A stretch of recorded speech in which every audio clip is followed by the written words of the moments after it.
Hey again, everyone. Welcome into the Voice of College Football. How will the Buckeyes look today? How will the Bulldogs look today? How will about 25 or 30 teams across America look today? We will do our best to track it and talk it with you for the next number of hours. We are definitely taking in the Ohio State spring game. So welcome in, main channel audience. Welcome in, Buckeye channel audience. We hope that you know that we've got an Ohio State live show that we deliver each and every Wednesday. Wednesday, typically 11 a.m. Eastern time, but we've got 4 schedules to coordinate. Therefore, we sometimes have to switch it up. That's why it's important for you to subscribe and hit the bell for the notifications. Yes, so the Ohio State spring game, and I cannot imagine a more beautiful day. Maybe for those of you who consider this not to necessarily be football weather, it might be a little toasty. I know that it reached about 90 degrees yesterday in the Columbus, Ohio area. And there at the shoe, you've got Joshua Perry in the booth and ready to broadcast the spring game. So we are ready to watch it and watch it with all of you. I know that Boston College kicked off at 11 a.m. Eastern time. I understand that probably not a whole lot of you are concerned with the Boston College Eagles. However, we are the voice of college football, and if we are able to get to any of that, we will. But we're locked in on the Buckeyes for the next couple hours.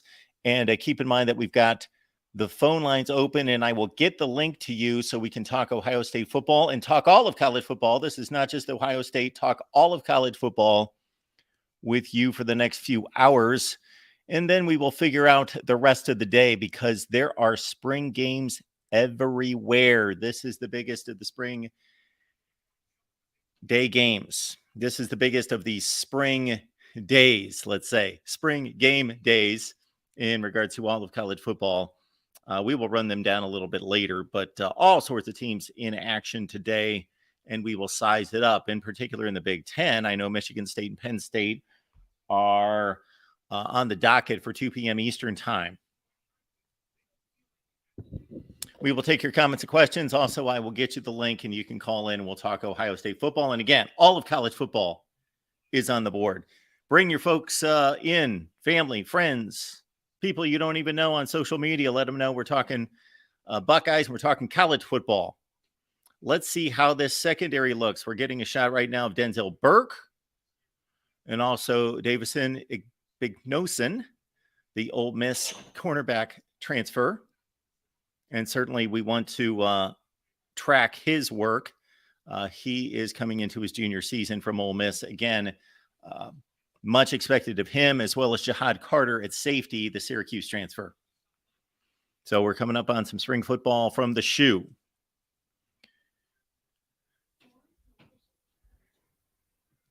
We had a fun time last night during the Miami spring game. We will do the same today with the Buckeyes.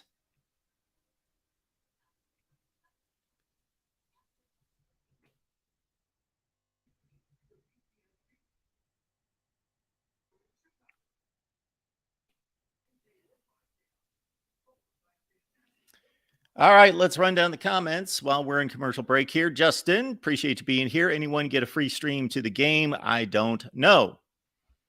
We've got Travis, and we've got Michigan. Ed, good to see you. Daniel's here. Good to see you, of course. Jason, Michigan fan, but still here. Know the enemy. That's the lesson to be learned today. Know your enemy.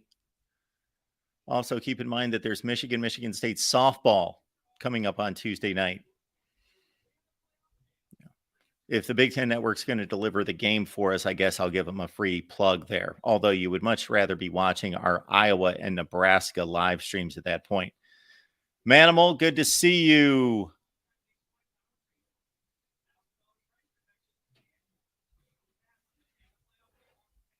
Daniel says, damn, so not 100,000 at the shoe today.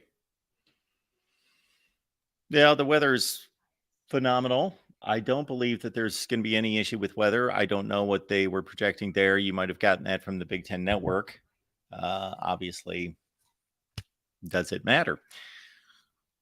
Wingman Ted, I feel like the defense is going to win the day.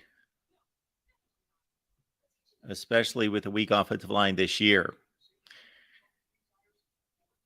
Weak offensive line or offensive line with concerns, question marks, and uncertainty? I'll go with the latter. It's going to have to be a different program at a different time, and I don't know when that's going to be for me to say in April that Ohio State's got a weak offensive line, especially when they had a strong offensive line last year, and much of it's back. And I know that they've lost 3 tremendous contributors to that offensive line. Some of the more talented players that they've seen when you look at Paris Johnson and DeJuan Jones in particular, and of course, the departure of the center, Whippler, was not expected. But there are concerns. There's work to be done. There are question marks. There are question marks not just about the ability, or not necessarily the ability, but the development aspect of it, but putting the right people in the right place, because that's always a tricky deal at the offensive line position, is to mix and match and find the right combination or combinations. Weak offensive line, though, let's save that one. I will be surprised if Ohio State doesn't have one of the 10 to 15 best offensive lines in the country.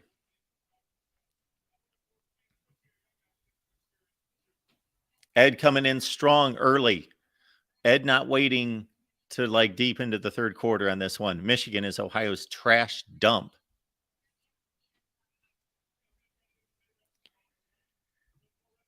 Yes, we are on the Big Ten channel here, the Big Ten Network. And yes, Frank is concerned about the offensive line. Jason, that's forecast does not surprise me for Michigan State looking as bad as Florida. Florida's offense. Now, I didn't watch the Florida game. We hit it on here. I got to say, I got so bored and I didn't watch it. And we were talking to all of you. And so I didn't necessarily lock in on the Florida game. I saw the ugly score. I saw 10 or 15 plays. So there's bad offense and there's good defense. I don't know what the mix was there. But the Buckeyes ready to kick off here. And again, we're giving you a full day of spring football here at the Voice of College Football. And we've got a kick through the end zone. We've got the scarlet and we've got the gray. And we've got Kyle McCord on the field first. Started that one game against Akron, 3 touchdowns, 2 picks in his career. He has thrown 58 passes. So he's been on a collegiate field enough to throw 58 passes in garbage time. Thank you, Frank. Appreciate you being here, Frank. Thank you for that. Spread the word.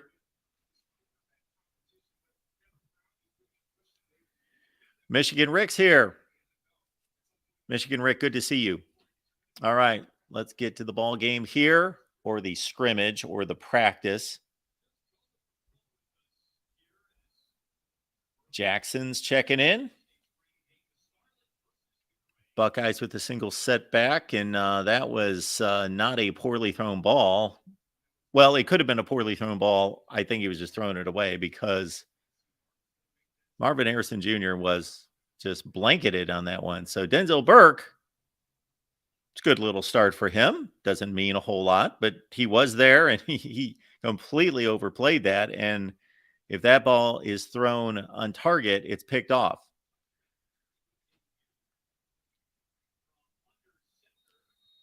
So we're not tackling. I see that. Mayan Williams comes up the middle. And as soon as there's some type of forceful contact, not in a football way, what you and I would consider forceful contact, like if you're walking down the street and, you know, it looks like somebody's going to fall and you catch them, or you run into somebody pretty hard. That's like the type of contact we're going to see today. So this is not even football forceful contact. This is everyday forcible contact. So 3 yards from Mayan Williams.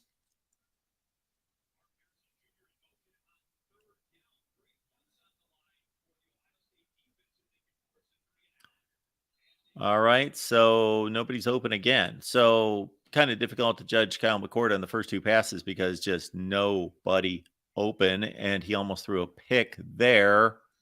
He was trying to squeeze it in. Not necessarily the best decision in the world, as I don't know, he wasn't seeing. Who is that? Number 11 breaking off the ball. I still have not learned. That's CJ Hicks. CJ Hicks breaking off the ball. Got to know CJ Hicks, of course, and I do, but I used to be pretty amazing when it came to names and numbers, putting those together, but I've not run down anybody's rosters. That's what I should be doing in my spare time to ready myself for the season. But we will get we will hit the books here soon, because we're going to bring you power rankings and all sorts of good stuff. All right, well, 3 and out for the defense. So we got 3 points on the board for the Gray, and we got Tristan Gebbia in the game, the former Nebraska quarterback, former Oregon State Beaver.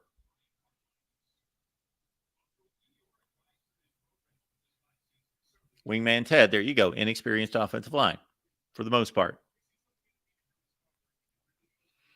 Okay, well, Gebbia, this guy wants to be a coach, and this is one of the reasons he came to Ohio State, not to get playing time, but to be an emergency backup. Although, again, we got to remember Devin Brown, finger injury, and will have surgery. So there we actually had a tackle. So the Dallin Hayden coming up the middle on that one, and he broke a tackle in the backfield. So I thought they were going to call the contact there, but not well played there. You got to get that tackle in the backfield. Oh, that was Reed Carrico. All right, back to pass looking left, and a good throw out there by Tristan Gebbia.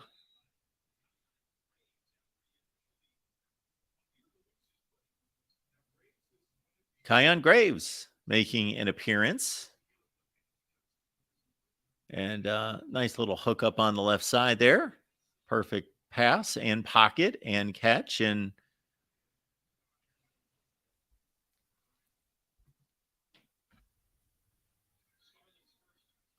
out to the 35. Dallin Hayden with the reception. Good to see him get involved in the passing game. He takes it out there for 4 or 5 yards. Michael Campbell has extensive film from practice, apparently, says the offensive line. Doomsday.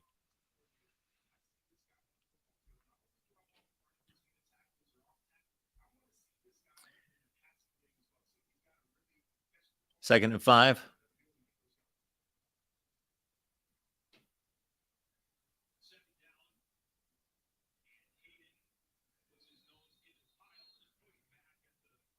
So nothing there for Dallin Hayden.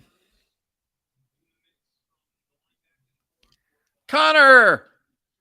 We enjoy you being here, Connor. Thank you so much for that. Connor, hard at work, but taking a break and chooses to watch the voice of college football. Thank you, man. We got Tristan Gebbia on the field. Did you see that, Connor? Did you hear us talk about that? So we got one of your old buddies on the field. Dallin Hayden slips through for a couple yards, but defensive line winning the running back. So we've had about Reed Carrico again. This time he didn't let the tackle slip. And we got a 4th and 2 now.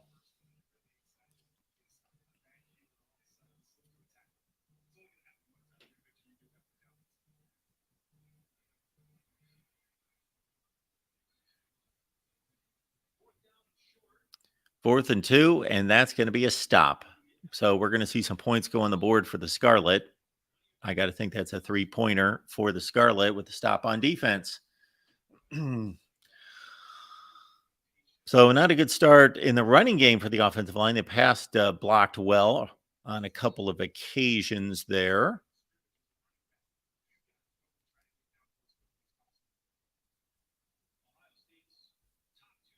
What are we doing here? I thought they just got stopped. Okay, now it's 4-0. They got a first down on that? I didn't see 2 yards there. And Gebbia So he had him to the middle of the field and he threw it to the outside.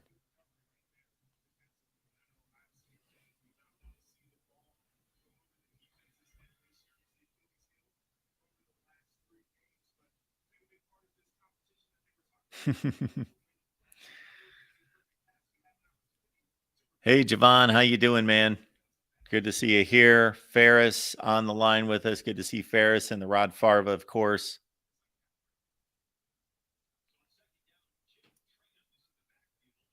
Chip Trainum getting some time out there. Our buddy Alex, who calls the show on a regular basis to talk running backs, will be pleased.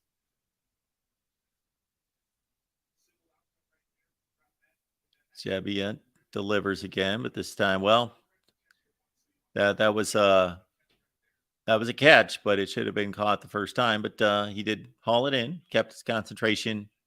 Antwi, not familiar with him. So we're missing Emeka Buka, and we're missing Julian Fleming. So let's watch this play, and then we'll take our first call. And we've got to throw out to the outside, and I think we get a miscommunication. Our guy, Ballard Sports Media, Christian, stopping by. Hey, Christian, how you doing? I'm good, Mark. How are you, man? I am doing just fine. Appreciate you stopping in. What's going on today? Not much. I'm excited for some spring games. I think I'm going to try to go live on my channel for the Clemson one, but one that I tuned into just now was Boston College, and looks like a really good team. But this is what gets me is I know that each spring game for each team has their own rules. They got points off of a tackle or a fumble recovery. I wanted to basically come on here and just point out, like, I just think the way in which they're scoring in spring games is kind of odd. And I just wanted your thoughts on that. Because, I mean, I think it was like 2 points just for picking up a fumble or something that I just saw. So, I mean, what's your thoughts on spring games having their own rules and regulations? Well, I think they're giving incentive to the defense to make plays, and they're also trying to give credit to the defense. So if we just played by regular football scoring, then of course the offense has far, far more opportunity to score, like 90 some percent of the points in a typical football game. So the defense can obviously impact the game, just like a regular football game, by stopping the offense, but I think they want to credit the defense for making plays. Yeah. It's it's halftime and the score is 43-33 at half. Yeah. I mean, I think it's kind of cool to see that, but at the same time it's just I don't know. There's a part of me that wishes it was more like a regular season game or something. Well, the way I think this originated was there would be some teams that would split into offense and defense. So the whole one team was offense and the whole other team was defense. And they just always played different first, second, third teams on defense against first, second, third team offenses. And they needed a way to figure out, obviously, that's not fair from a scoring standpoint. So you need to figure out, okay, what's valuable for the defense to do that's going to be fair in terms of them accumulating points. And so people have come up with various point systems to give credit to the defense. So Makes sense I have to no me. issue with it. What's that? I have no issue with it. Yeah. Yeah, I don't really. I mean, I just kind of think it's odd. I don't necessarily have any issues with it, but it makes sense to me the way you just explained it. So, yeah, that's the first time I remember seeing it years and years ago, that for whatever reason, a particular head coach, I don't remember who it was, decided we're going to do the entire spring game offense versus defense. And so if you do that, obviously the defense has very little chance of win. They have almost no chance of winning the game. So you got to give them incentive and give them ways to score points. I don't consider this a football game, so I'm okay with it. It's fine. It's fun. It's interesting. yeah. Well, one game I'm definitely looking forward to seeing, and they have it set up actually like Alabama has theirs normally set up. But Clemson takes the field today, orange versus white. And I think I'm probably going to stream that and react to it. So that could be a good game. I'm interested in seeing Clemson's quarterbacks. And then one guy on defense I hope to see some of. I actually got to meet this player. I went to his recruitment at Thompson High School, but Peter Woods, I don't know if you're too familiar with him. Absolutely. I am. He's probably going to be the guy. Well, he's definitely the guy that's considered the freshman that's going to have the most impact on Clemson. Yeah. We do a Clemson record with Jason Priester Mm-hmm. every week, and we've talked a lot of Peter Woods. Yep. Awesome. Well, thanks for letting me on, and you enjoy the rest of the spring games today. Thank you, Christian. Have a good live stream Thank you. later today. Awesome. So we have left the link in the chat if you want to give us a call. Otherwise, we will just follow along here as we've got the Scarlet on offense, trailing 5-0. And back to Kyle McCord, who's really not been able to show much yet. He's being rushed and delivers maybe his first completion. I don't know. I've missed a couple plays here, but Marvin Harrison, I don't know what the deal is here. So I'm a bit confused by the tackling procedures here, because we've seen a couple guys get tackled. There we see Marvin Harrison, and we see, hey, we're just going to tap him. So I don't know how the defense is supposed to know that, because he's got no special jersey on like the quarterback, I would think, based on what we just saw. We just saw him get tapped down, and he has a scarlet jersey on. So anyway, Kyle McCord's in the pocket, and he delivers a nice throw there to Marvin Harrison once again, who I would love to see the replay on that, because I don't know what the coverage was for him to get that wide open. Here we go. Yeah.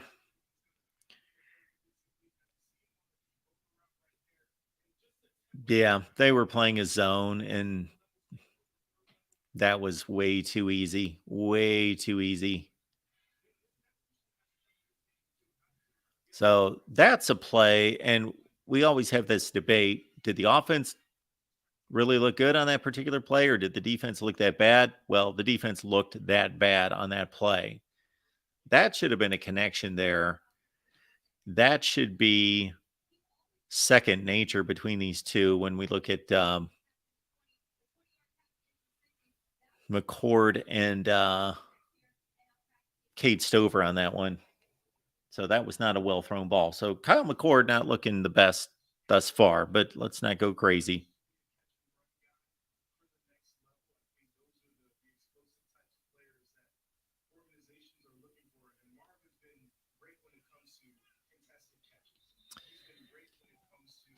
So Kyle McCord on that one couldn't get the ball out in the flat to Mayan Williams.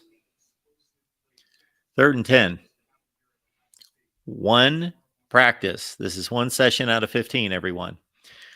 Double X buckets for life. Look at this. On his way to East Lansing to check out Sparty. Okay. Have a good time. Report back.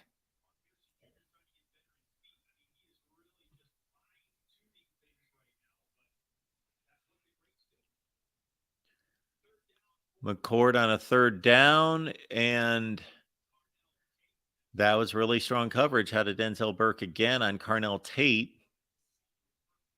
So Denzel Burke right now is he might have been a little bit early. He was a little bit early. It was really good coverage. That probably doesn't get called most of the time, but that does get called sometimes. And we got a field goal coming up here, 40-yard attempt, and missed. So we still have a 5-0 game as he pushed it. That was Jaden Fielding. All right. Michael,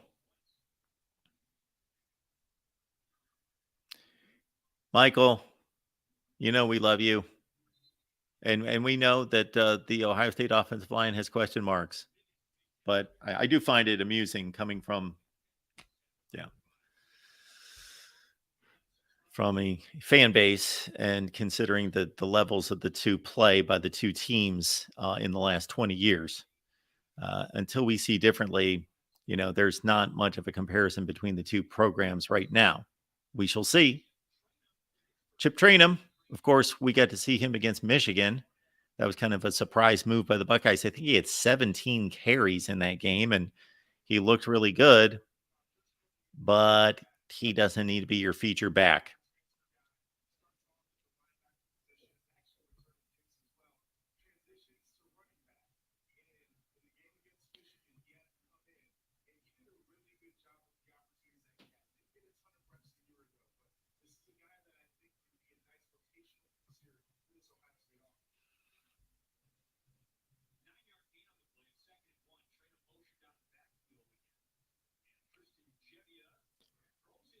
Jebbia to the outside.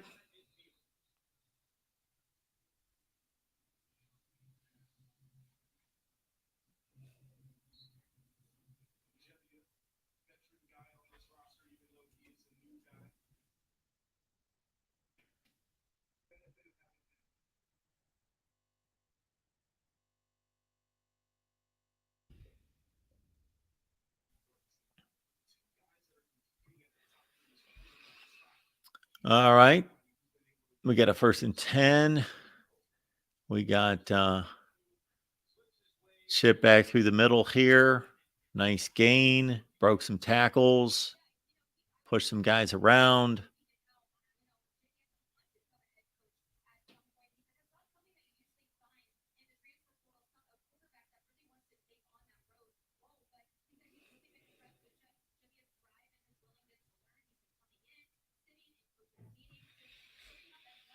Connor Johnson letting us know that Jebbia would have been the starter last year had he not had a horrific injury against the Oregon Ducks in 21. I know he was the starter, and he just got sacked. Little touch sack there. I doubt if that would have been a sack in a real game.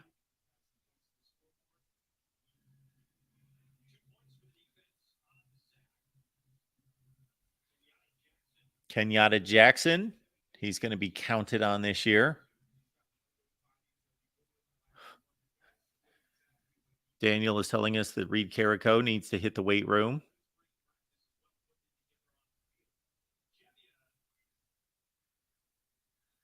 Jebbia gets to the outside.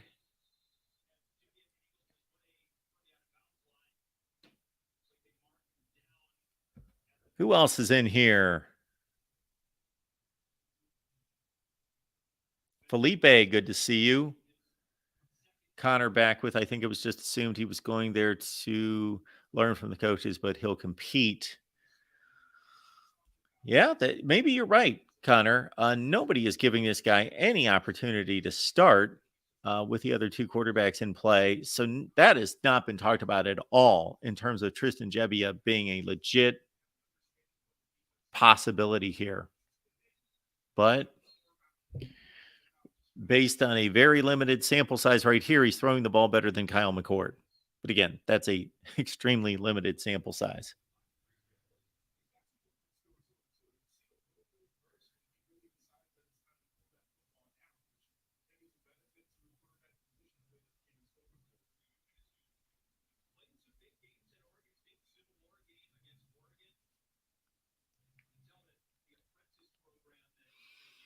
Jebbia is moving the offense. 1st and 10, 3 minutes left in the first quarter.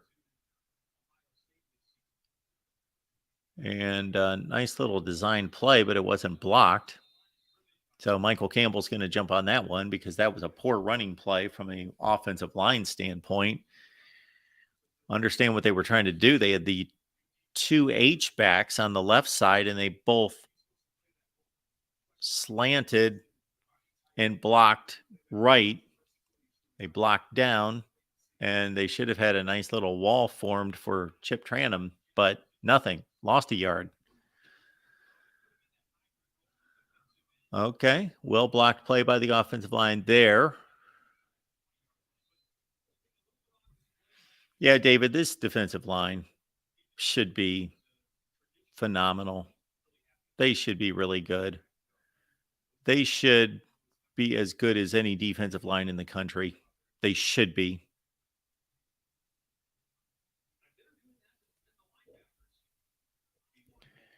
Michael, we are going to have so much fun the week of the Ohio State Notre Dame game. We are going to have so much fun. Hopefully, Notre Dame can make it to that game without 2 losses.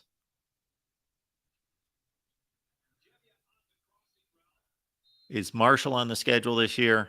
And the Stanford game, I'm guessing, is later in the season, right?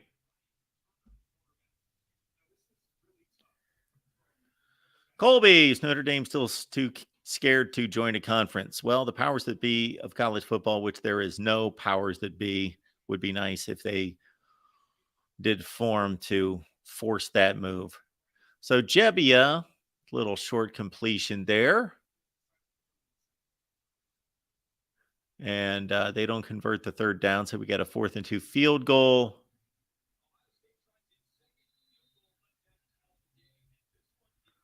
They hit that one from 38 yards. So the miss by Fielding, and this here was number 23. I'll have to look him up.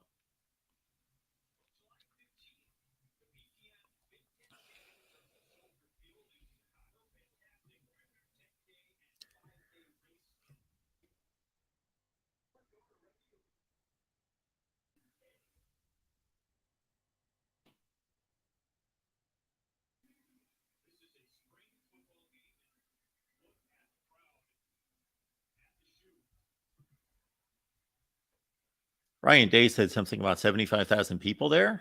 I don't think there's anywhere close to 75,000 people there.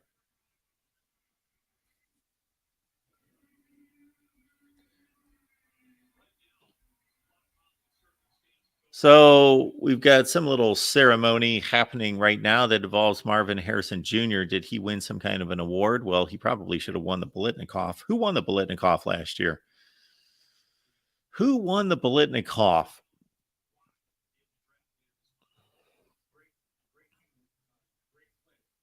I know that he didn't win it, but I can't remember who won it.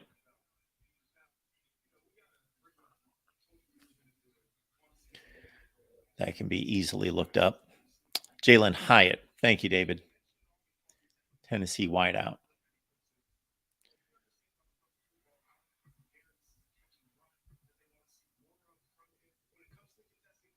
"77 catches, 1,263 through the air, 14 touchdowns.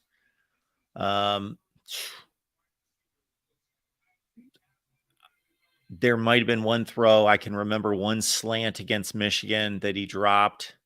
That would have been nice because it would have converted a 3rd down and kept the drive alive. And I think he might have had one of those against Georgia too, but definitely against Michigan. I can picture it going from right to left.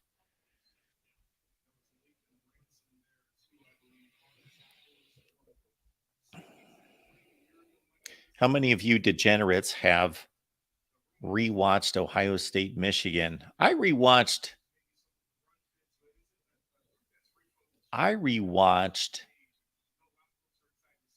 maybe a quarter.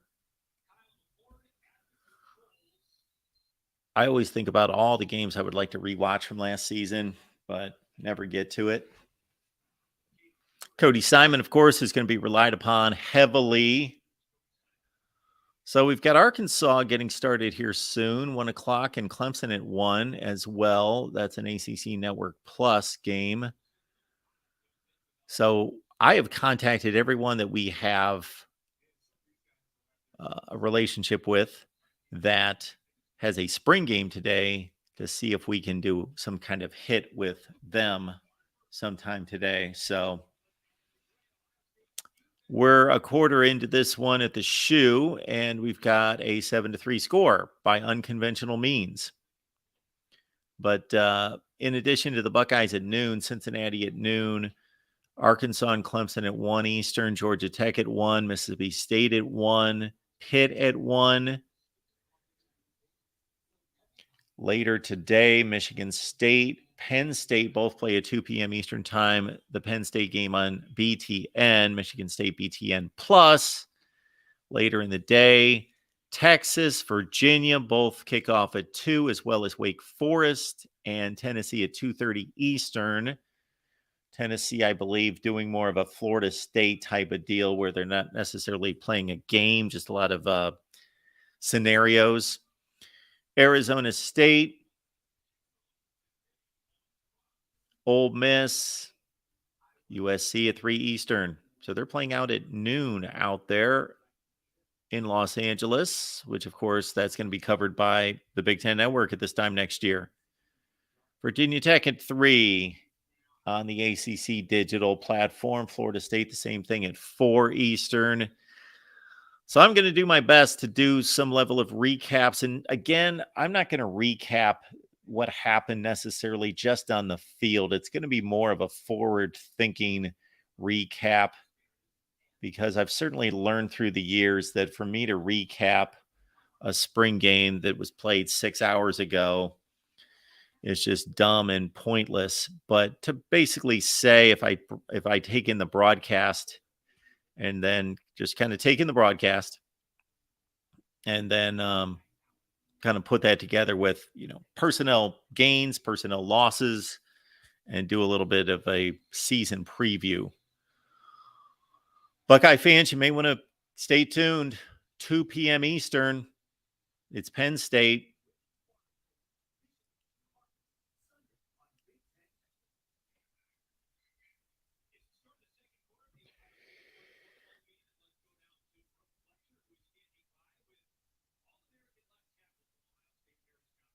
Oh, Justin getting a dig in there.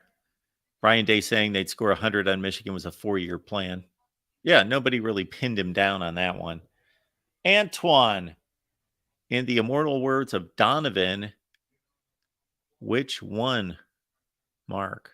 That must have been a while ago. Paris Johnson preparing for the NFL draft. He's on the sideline, All-American, just a phenomenal talent. And he will make a lot of money here soon. We had a sack on the quarterback. Cue Michael Campbell on another offensive line dig.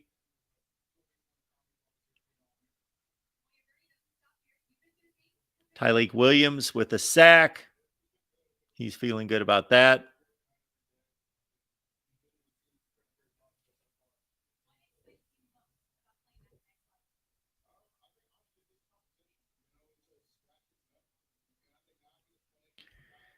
Sage Ohio's checking in. Good to see you as well. Gregory Stewart, good to see you.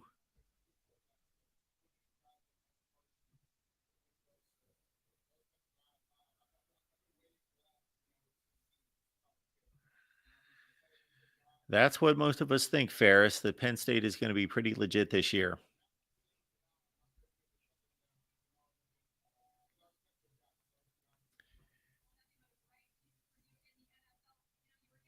Brano 2 times predicting 3 losses for the Buckeyes this year. Could happen. I highly doubt it, but it's on the table. Shoot, Michigan could lose 3 games this year.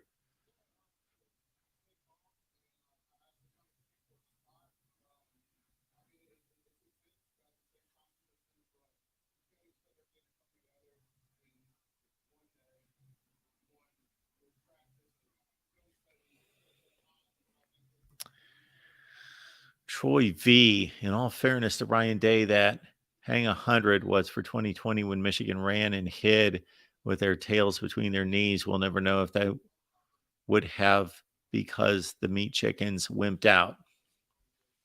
Well, of course, nobody's scoring 100 points in a college football game, especially against a talented Power 5 foe. But yeah, Troy, was Ohio State a much better team? Of course they were.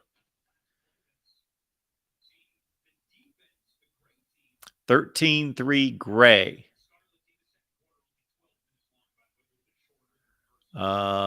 They played 15 in the first quarter. They're only playing 12 minutes in the second.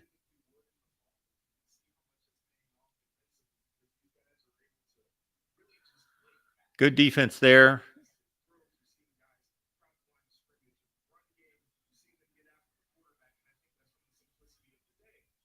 Matthews broke on the ball well. for the PBU. 3rd and 10.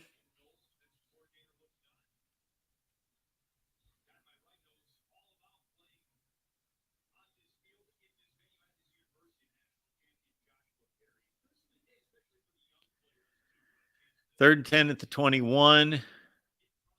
No one in the backfield.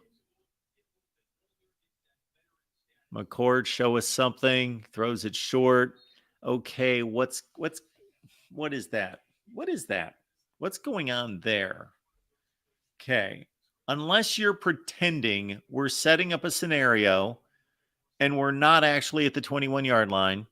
So we're going to go for it on 4th down. So let's get 5 or 6. Then we're going to go for it on 4th down because we're not doing that at the 21-yard line in a regular game.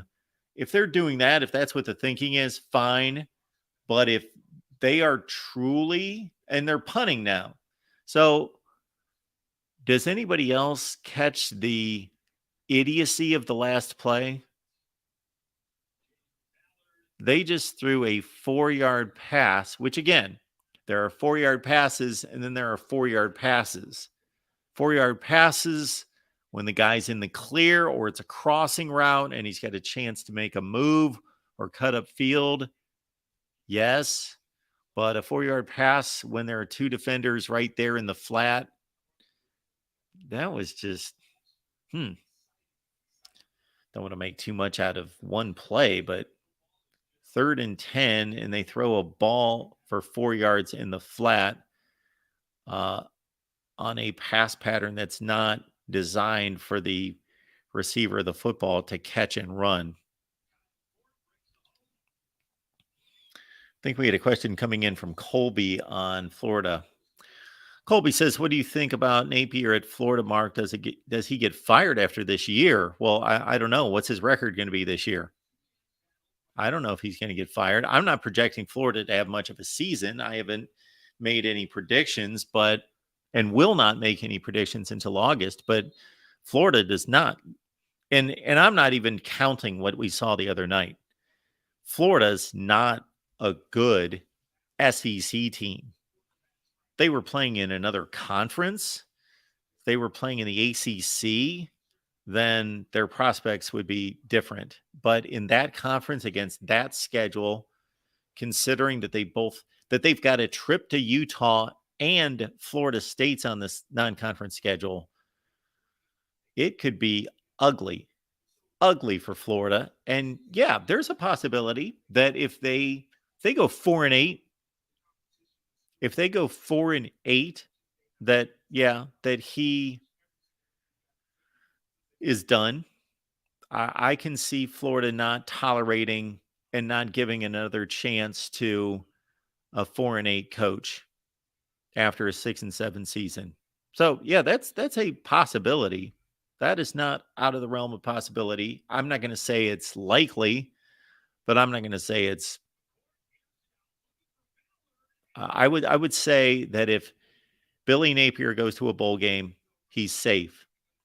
If he goes 5-7 or worse, then he's in trouble. And they will make an evaluation to see whether he's got one more year to turn it around or we've seen enough, he's done. And recruiting is going to have a lot to do with that as well. Ferris says Kyle McCord equals Cade McNamara. Well, I would say at this stage of the game, actually, Cade McNamara is better than Kyle McCord. Hang on. Based on what he's proven on the field in regulation games in Big Ten play. However, the recruiting rankings would tell us that Kyle McCord is a much more talented player and therefore has a higher ceiling.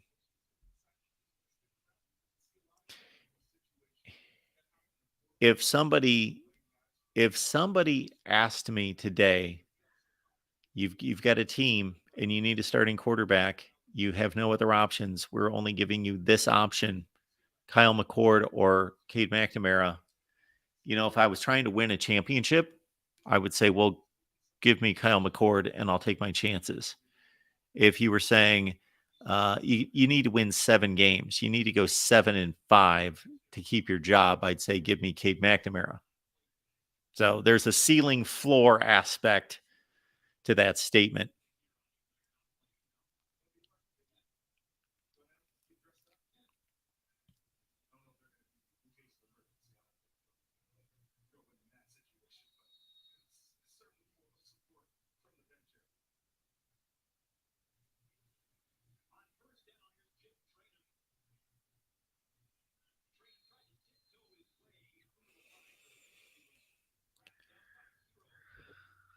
Antoine says, stop talking about recruiting. How about talking about actual field play and actual experience rankings are nothing but projections. They don't have to play out. Of course, they don't have to play out. Antoine, kind of difficult to talk about a player who's not played. So you're asking me to talk about a player who hasn't played. So his name's Kyle McCord. He hasn't played. He's not thrown one pass in college football that's been meaningful. Okay. The same could have been said at this point 2 years ago about CJ Stroud, and could have been said 2 years earlier about Justin Fields, and could have been said, except for in this particular player's case, he threw a couple passes that were extremely meaningful against Michigan. Could have been said about Dwayne Haskins in 2018. So I get your point, but let's understand that if Kyle McCord played for Rutgers and we knew nothing different about him, how much different would the reasonable outlook be for him? It would be much different, even if he was exactly the same player, because there's no comparison between the resources around him. And there's no comparison between the track record that's been established at this school in churning out 4,000-yard passers. So that doesn't mean what Justin Fields accomplished and CJ Stroud and Dwayne Haskins and JT Barrett and all these other guys doesn't impact Kyle McCord directly. That doesn't guarantee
Right, folks, we hope you're still with us. I think we lost about 20 people there, and I understand why. We tried to get the internet back as quickly as possible, just vanished out of me. Gray 23, Scarlet 3. Okay, I don't know if my point was picked up here in response to Antoine. My point was that with Kyle McCord, and again, I apologize if I made this point and everybody heard it, but I don't know what was heard and what was not, is that we can't evaluate a player who's not played. So Kyle McCord has thrown 58 passes that were meaningless. And otherwise, so we can evaluate his ability to throw the ball. But in terms of playing well at the position in crunch time against big opponents and against a schedule, we don't know that.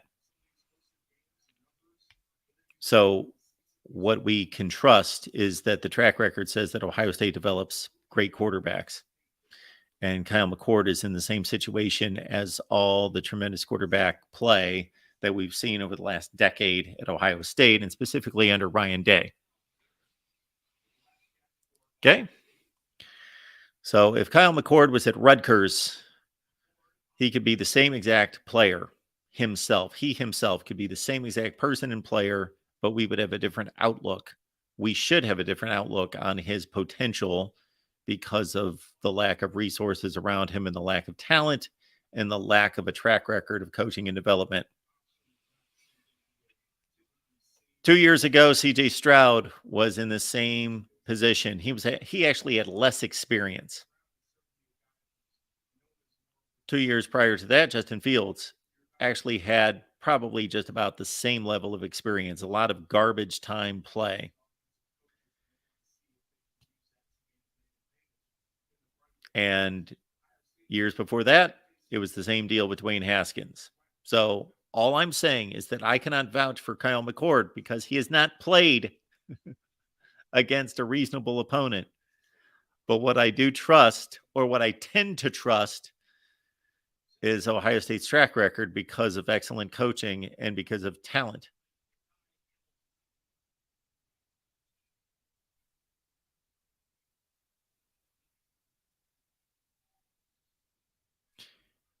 Yes, the recruiting rankings do not win football games, but the recruiting rankings are a strong indicator as to who will win the football games. They're right most of the time. And they're even more right as you get to the levels of championship play. So they become even more accurate in the realm that is meaningful to compete for a championship. So we will have this conversation for the next 4 months, 5 months. We will have this conversation. And shoot, unless Kyle McCord completely bombs the first 3 weeks of the season, we'll even have this conversation into the Notre Dame game. Because even if he throws 12 touchdown passes in 3 games with no picks for 75% completion percentage, there will be people that will doubt him going to South Bend. And that's fine, because you know what? They will eventually play that game. They will eventually play the rest of the season. Ooh. It's a tough little knock into the wall there by Carnell Tate, who, according to our guys on the Buckeyes show, looks extremely good in practice, which he should. He's supposed to be. Yeah, I'm going to call up another spring game while we're here. There should be another one on tap.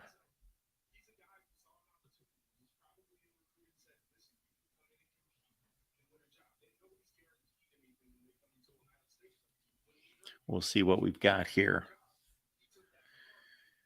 Do we have anything else available? What time is it? Okay, I'll wait 5 minutes. Get a good look at Brian Hartline there. Is that a look at the next head coach at Ohio State?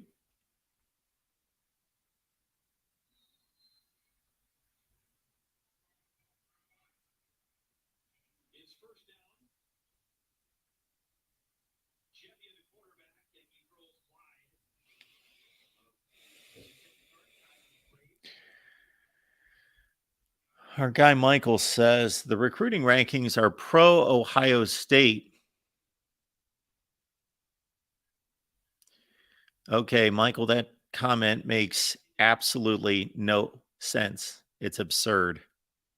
It's absurd. You're completely calling into question with no evidence people's jobs and people's abilities to recruit or to evaluate recruits. So that's a moronic comment that you just made there, especially since it's not like Ohio State recruits are evaluated to be phenomenal and then they turn into nothing. Chip Tranum snuck through there, and nobody's going to catch him. He's got a touchdown, and the Scarlet gets on the board with the touchdown, first of the day. Chip showing a little bit more speed than I gave him credit for. So it is actually difficult for me to explain how ridiculous this statement is. You're talking about a school that currently has the second most NFL players on NFL rosters right now. So actually, Ohio State may be outplaying its recruiting ranking. That's just a moronic statement. And Michael, you know that. You know enough about college football. You're just saying things to say them.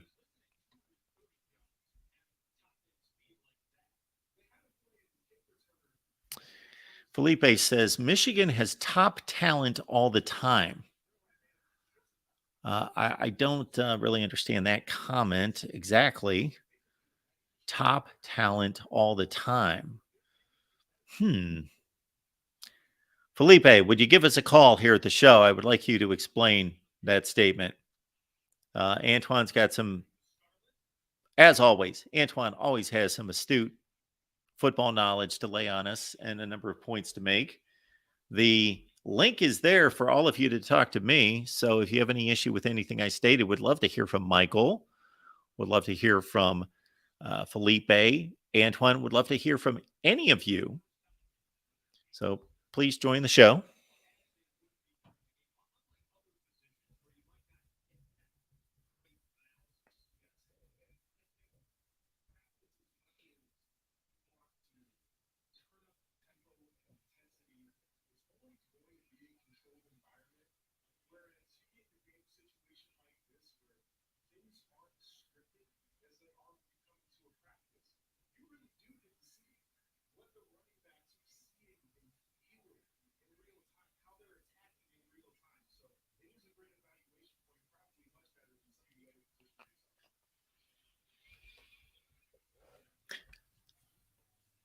I don't know who's going to win the Ohio State Notre Dame game. None of us know that.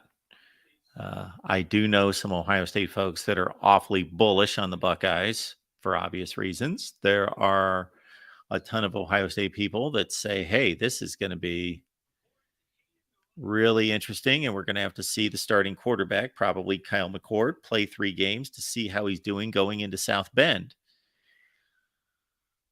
What I do know is the recent past performance of these two teams, and it's not comparable. So until I see differently, I believe that Ohio State's going to take a better team to South Bend than what Notre Dame's going to have waiting for them. Again, that could change. I wouldn't be shocked if it changed. If you told me that Notre Dame was going to beat Ohio State, if you told me that Notre Dame was going to have a better season than Ohio State, I would not be shocked in any particular way. Jermaine Matthews stepping up for a couple plays. We saw him do a pass breakup. We saw a tackle, a forceful tackle in the open field a few minutes ago. Now we saw him make another play on Dallin Hayden. 1 minute left in the first half. And usually the Ohio State halftime is rather uh, lively with some competitions out there. Maybe they'll have some throwing challenges. I remember, what was it? Maybe about 6 or 7 years ago, they had Cardell Jones, they had JT Barrett, they had a few others out making some long distance throws. And of course, Cardell Jones won. All right, Kyle McCord, what you got here? 2nd and 10. Let's see if he can drive it. He's got 54 seconds and he's got 55 yards to go.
Kyle McCord has tried to fit it into a tight window a few times unsuccessfully. Now, I think he's just trying to be decisive. And Sonny Styles made that play.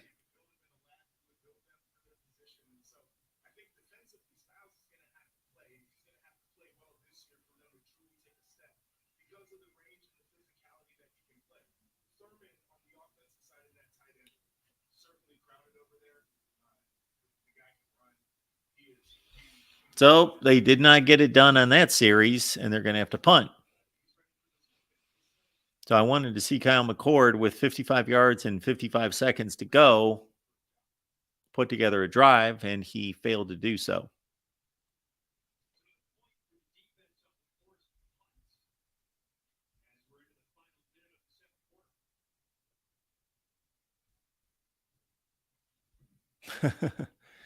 We got Snake Spence calling for Devin Brown.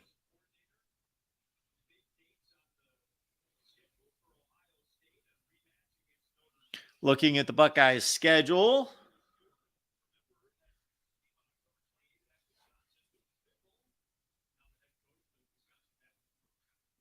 Indiana on the road to open the Big Ten schedule, and the schedule, Youngstown State, Western Kentucky.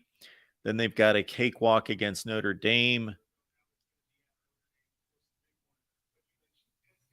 Bye week before they go back into Big Ten play. Their crossovers are Purdue, Wisconsin, and I forget who the other one is. Purdue, Wisconsin.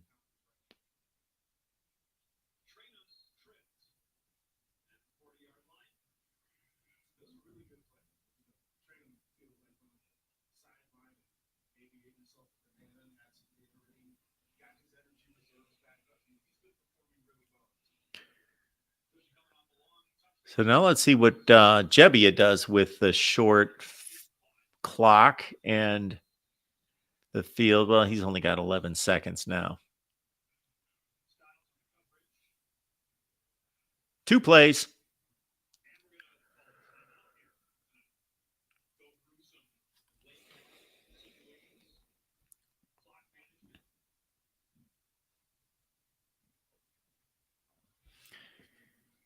It's going to be fun to see Ohio State go into this season as an underdog to Michigan, and Michigan to be the team with the bullseye on its chest for the first time in forever, and first time that these guys have ever had to deal with it.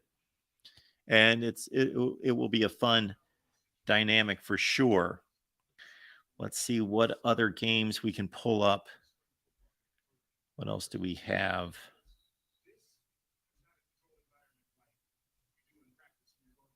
I thought there were other options for us here.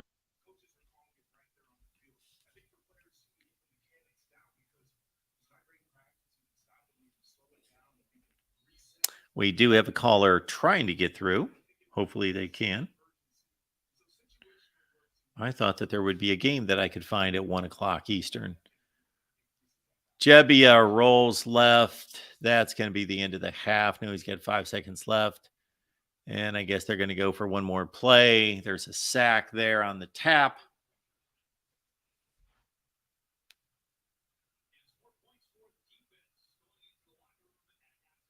Okay. They erased the last play. There we go, 26-10. Another defensive play for the Gray, and so they get some more points.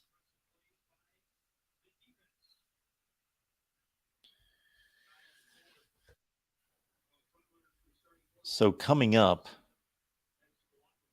again, we're sitting right at about 1 o'clock Eastern, and we look forward to Arkansas. I should be able to get that here. And also Clemson, Arkansas and Clemson. Georgia Tech should also be available for me, and Mississippi State. I should be able to pull all those up, including Pitt. Let's see if we can. There's Boston College, which that should be almost over. There's the Arkansas spring game. And there's Clemson. Let's throw Clemson up here.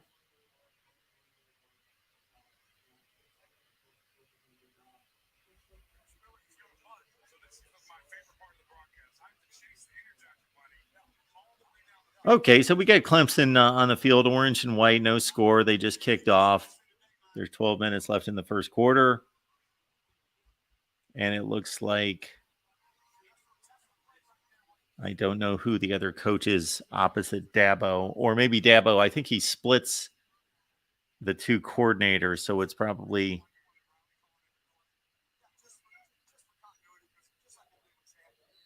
there we go. Yeah, Dabo's on the broadcast here. Very nice. I got to say that I miss, well, I don't miss it that much, but I kind of miss what is typically my favorite spring game, and that's the Clemson spring game, because Dabo does such a remarkable job of just talking about his team.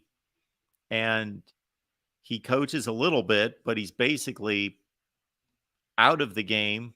They usually have him just on the field, and he's able to evaluate his guys, and you get the most out of this broadcast that's going on right now. But I'll stay with the Buckeyes here, of course. But let's talk some Ohio State football with Mr. David Greenshield. How you doing there, Mark?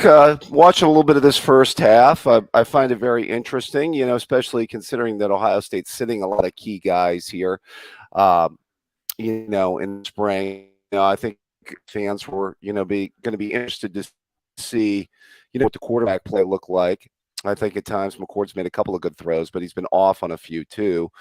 I do like what I'm seeing out of the running back situation. Chip Tranum kind of picking up where he left off last year. I thought he did some good things in the last game of the year, but overall, I think you're right. I think this defensive line is going to be really, really good. Just kind of early observations. My early observations, if this is all that is going on through the entirety of spring practice, so we got to keep that in mind. This is 1 out of 15, of course. But if this is consistent with everything else that we see that's going on, then Kyle McCord is not impressing me right now, and I don't want to make a big deal out of that. Right. And some of the throws that he's made that have been on target have been broken up by good defensive back play by Denzel Burke in particular. So I'm not going to blame him for those. He's made the right read and made a throw on time, and it's been accurate, but it's been broken up. So I'm more glad to see that Denzel Burke in particular, and I've only seen really poor coverage maybe once for sure. And that was on the other side of the ball with the other team, and that was Marvin Harrison. Just the zone just left him wide open. But yeah, Kyle McCord, other than that, I think he's missed quite a few throws.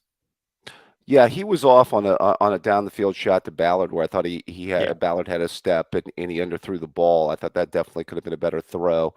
I think that they'd be well advised to maybe lean more on the run game early in the year. It'd be interesting to see with Hartline calling plays or having more of an active role in calling plays, because I still think this is Day's offense, is, how much more they commit to the running game, especially with the depth they have in the running back room. Because I think Hayden and Tranum are proving that they're more than capable. Now, to say they're better than Williams and Henderson, I'm not willing to go that far, but I think they're more than capable. But are they going to commit to the run game early on, which I think is going to be the key to kind of easing in a new starting quarterback. Yeah. Again, because the tendency is going to be to throw the ball because they're going to have the best receivers again. If they're going to have the best receivers, the tendency is going to be to want to throw the ball more. yeah, it's an interesting dilemma you bring up. That Yeah. you have to throw to win eventually. That's where you have the strength at wide receiver. You want to test your young quarterback, regardless of who that is. You want to test them. You want to be able to test them in comfortable games. So we assume that the first three are going to be comfortable. But at the same time, yeah. I would say at Indiana could be a little tricky, Mark. I wouldn't, that'd be interesting to watch, especially with a newer quarterback and a newer offensive line. Not to say that they shouldn't out talent Indiana eventually, but particularly that first quarter, first half of that game is going to be really interesting to see. Sure. I think we saw that in 2017 when they went to Indiana. They were in a real dogfight for 3+ quarters, and then going to Minnesota a couple years ago, the same type deal. Yeah. Sure. Yeah, I would not be surprised if it was a one-score game. Oh, yeah. Into the fourth quarter. Yeah, I wouldn't be either, especially breaking in a new quarterback and a new offensive line. I think their whole key to their season, even as much as we're more as McCord, and I put this in the chat, is obviously replacing Jones and Johnson. In as much as replacing Stroud, it's replacing the two tackles, because you're essentially losing a top 15 pick, and you're losing a guy that's probably going, early second, end of the first round. So I think that's going to be the whole key, maybe even more than the quarterback position. Now, I don't know how they have the offensive line distributed on both teams in terms of projected starters and how they've got that split up. I didn't see how they were taking that type of approach, but so from that standpoint, it's difficult. And again, the defensive line split up on the two teams too to evaluate how well they're doing. But generally speaking, they're effectively blocking probably at least half of the running plays. They have gotten stuffed quite a bit, but they have broken some big gainers and some nice holes for the backs. But the pass protection's been really good. Yeah, but you with a young offensive line, you usually want to lean more on your run blocking than your pass blocking, to kind of get them. Plus, I think that takes more pressure off the quarterback is also really where I was going, at large with that point. But that's the one thing, some of the fans talk about is Day creating that really good run pass balance with the offense in his play calling. Some of the fans saying in the past that he's been way too pass happy, which, I've, at times I felt that way too. And it's amazing because that first year he had the perfect balance. But he's, I think at times gotten away from that in the last couple of years. Yeah. And then we see CJ Hicks and we see Sonny Styles make a few flash plays, and that they certainly they got to get the field. I've said it all off season. They've got to play. Yeah. It's a shame. I see the one thing with Knowles is if he ran a 4-3 defense, he could play Hicks, he could play Chambers, and he could play Eichenberg, which I think would be he would definitely have his three best linebackers on the field. And and I'm still bullish on that D line, like you were saying. I mean, I think Hall, Sawyer, and JTT are going to all be solid. I love Styles at safety if he can play. Their whole key to their defense is, what we talked about. Like, can their cornerback play get any better than it was a year ago? Because we lamented that. I was the entire season. I think they did improve in the D line and the linebacker play in 22 compared to 21, but their corner play was awful the entire year last year, and was the secondary in general was obviously their ultimate downfall the last 2 games, as I've talked about many times. Absolutely. It's all speculation, of course, until they get on the field. And I don't know at what point you join the chat, but certainly Yeah. Notre Dame and Michigan fans are having fun with Mm-hmm. Ohio State's various question marks. But I'm trying to remind people that they're not weaknesses; they are question marks. Yeah, I mean, when you have to replace really good players, when you have to replace first round draft picks, and guys that have been starters for a couple years, that's always a question. But that's recruiting. I would say that's the one area with the former offensive line coach Stujwara, that he had some misses, especially, and I think I mentioned this to you a couple times, on some in-state guys, offensive linemen, where he didn't. His last couple years, his offensive line, especially his last year, his offensive line recruiting could have been a little bit better.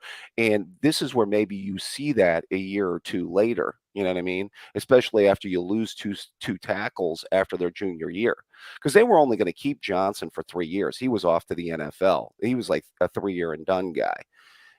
And now it would have been nice if Jones would have come back. But hey, if a guy's going to be a late first round or second round pick, you got to go. I get that. But yeah. We know that Luke Whippler was the surprise decision there that hurts. And to your earlier point, the first name that comes to mind for me when you bring up recruiting misses in state is Jackson Carman's kind of the poster child of that.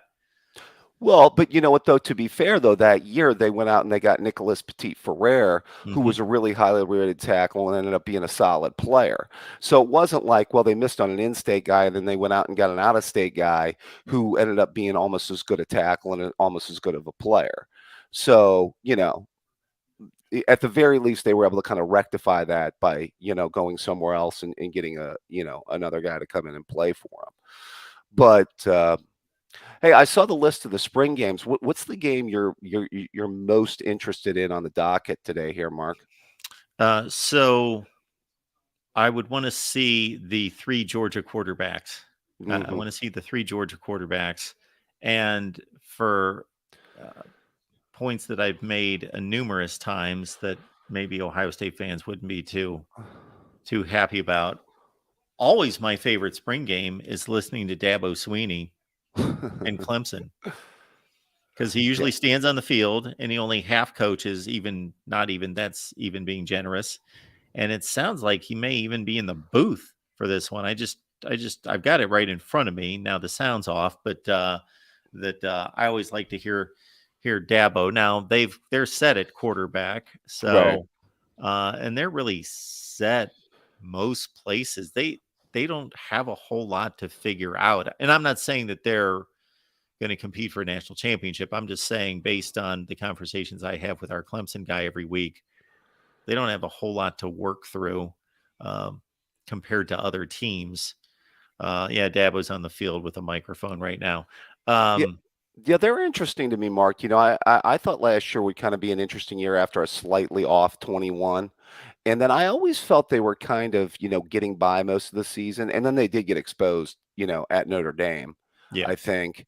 And then, obviously the bowl game didn't work out for the best. So, and now it's an interesting factor because we've kind of talked about it, how a lot of people think Florida State's starting to come up in that conference and, be that maybe finally challenger to Clemson in that conference.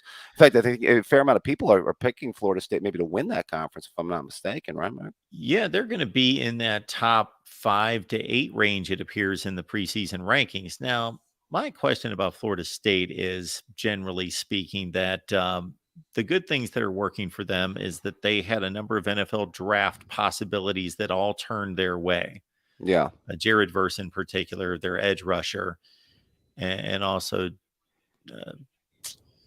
Dominic Levet, their top defensive tackle, but and some wide receiver play. Although they lost Micah Pittman, and he probably is going to miss at least half the season. But the thing about Florida State is, I know that their fan base is just hungry to win and so hyped up after winning 10 games, but they played 3 ranked opponents in the middle of the season. They lost to all 3. They beat nobody of consequence. Well, they did beat LSU of consequence early in the Right. season, the first game, of course. And then they ripped off 6 games that probably the best team they beat was Oklahoma to finish Hmm. the season. So I need to see more out of them. I'm not fully convinced based on their schedule last year that they were truly a 10-win team. Yeah, I mean, I think a lot of people got excited over Travis and Norvell, and they're Yeah. thinking, they're ready to make a move. Also, I think that's also part because people think that Clemson isn't the Clemson, Yeah. of the past, that they're ripe to be, beat in that conference too. So, um, that's also a factor. I'll be interested to see the Georgia quarterback situation too, Mark. Obviously they're going to be loaded with talent, but just to see what how that quarterback situation plays out and how both of their quarterbacks looks going to be really interesting. So Yeah, they're in one of those positions where the lesser experienced guys and the guys that have been on campus less are the more talented guys. And Carson Beck, maybe still a top recruit. Well, there's another break in the football by our guy CJ Hicks. yeah, he's going to be a player. So yeah, I'm interested to see the Georgia quarterback competition. Yeah, that's going to be interesting. Penn State's always going to be an interesting game too. Yeah, See, Aller looks like maybe in some of his reps, and they'll be interesting to watch as well. it's too bad we can't watch Devin Brown today. Yeah, that would have been interesting. I mean, I think a lot of people felt, maybe a few months back that this was maybe going to be closer than it was going to be as far as a quarterback competition. I think, for the most part, I think a lot of people felt that McCord has moved ahead. Yeah, I think a lot of fans just like the fact that he had that connection with Marvin Harrison going back to high school. I think that was like a big deal too. But he's highly recruited. Um, I just really wonder how much they're going to open up the playbook.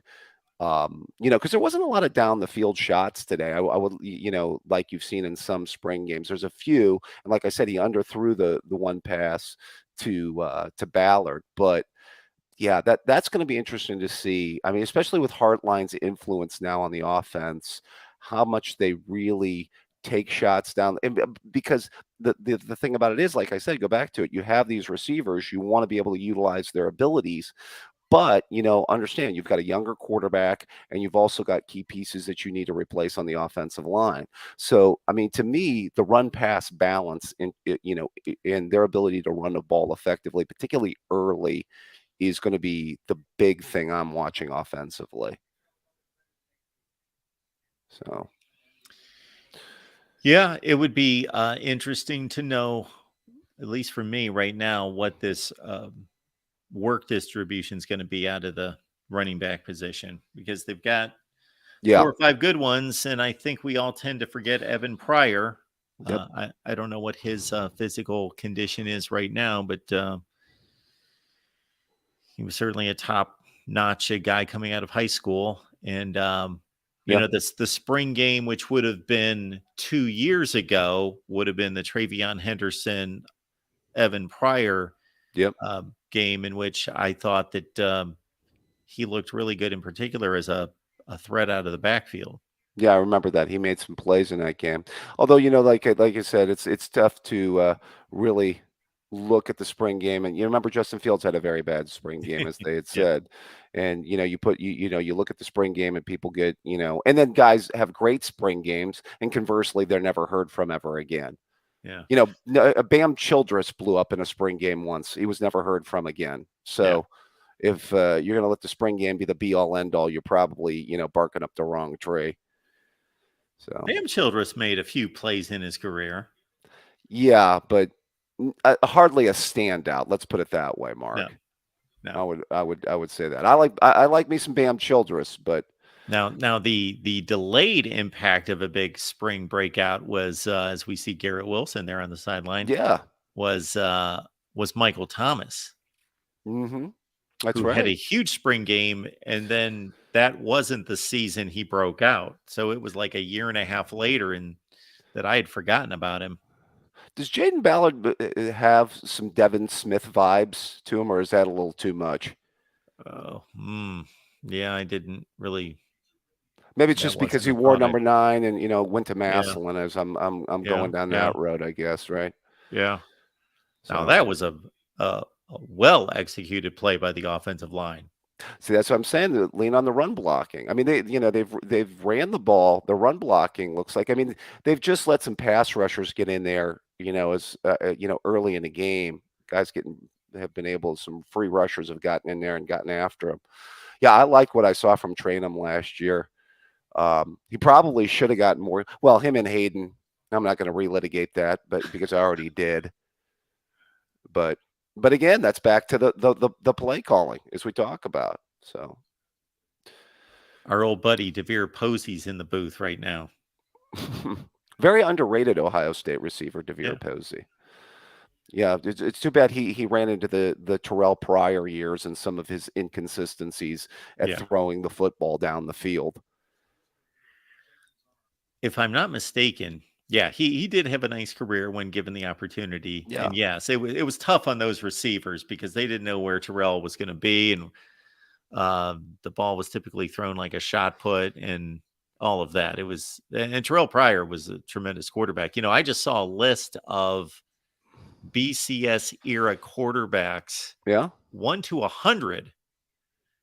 And I did not see Terrell Pryor on that list. I don't think he's given nearly enough credit. Well, here's the thing, Mark. He played well in the bowl games. Yeah, absolutely he did. His Rose Bowl and his Sugar Bowl performances were great. Against Oregon and Arkansas, and that was an interesting time for Tressel because remember Tressel had that bugaboo, that 3 straight bowl game losses, and people were wondering could he win the big non-conference games. Yeah, and that Oregon win was a big win. In that Rose Bowl, and then they finally broke the SEC jinx against Arkansas. Yeah, who knew that was going to be the last game for? Yeah, what might have been? Yeah, what's interesting with Pryor is the 2 schools that Pryor is coming down to in a recruiting battle, right? In addition to Ohio State, wasn't it Penn State and wasn't Penn State and Michigan, was it? Well, yeah. I mean, Rich Rod was after him at the time. Yeah. Okay. See, that's what would have been interesting is how much would Rich Rod's career have been different if Rich Rod would have, if he would have gone there. Because what did they have? They had Darnell was it Robinson at the time, right? Yeah. Shoelace. Well, Bernard Robinson, I don't know at what point. I don't think he really played until like 2010. Rich Rod's 3 seasons were 08, 9, and 10, and he had the likes of Scott Sheridan and Tate Forcier at quarterback that didn't quite fit. They weren't necessarily, Pat White level quarterback play that Rich Rod was used to. Yes. Yeah, that was interesting. Although Rich Rod, coveted at the time, maybe he should have taken that Alabama job. They were after him. Remember that? Yeah, Alabama. Of course they were. Yeah. He had a great run at West Virginia. Yeah, the Pat White, Steve Slayton teams. Remember they beat Georgia in that Sugar Bowl, and and then housed Sam Brad. Although he didn't coach the Sam Bradford game against Oklahoma in that Orange Bowl. So yeah, we were just talking here in the last couple of nights. West Virginia was brought up, and I don't know that they're given enough credit for their program history. No, yeah, they had people. Yeah, that's some really good teams. I remember the Don Nehlen era. Yeah, they're roughly in the top 15 all time in wins. I think that's about where they are. I wouldn't be shocked by that. Well, I'm gonna get back to the game, Mark. I gotta cut the grass today too. So yeah, I actually have given that some thought too, whether that's going to be today, tomorrow, or Monday, but it's going to be here soon. Got a nice day in Ohio, so I'll let you enjoy it and get back to it. Good coverage today, my friend. Thank you, David. I appreciate it. Have a good Yep. day. Take care now. Our guy, David Greenshield, checking out the Buckeyes. Always appreciate David having the level-headed perspective. He's not totally starry-eyed about everything, that everything's fine and everything's going to be great, nor is he Mr. Pessimism. It's a balanced view from David. So, yes, in the booth, we've got a national champion in Joshua Perry. We have Devere Posey, Buckeye, yes, during the Terrell Pryor days, and his last season was 2011. He caught a long touchdown pass against Michigan from Braxton Miller in that 2011 game. The last game that Michigan won. Oh, yeah, they won these last 2 years. That's right.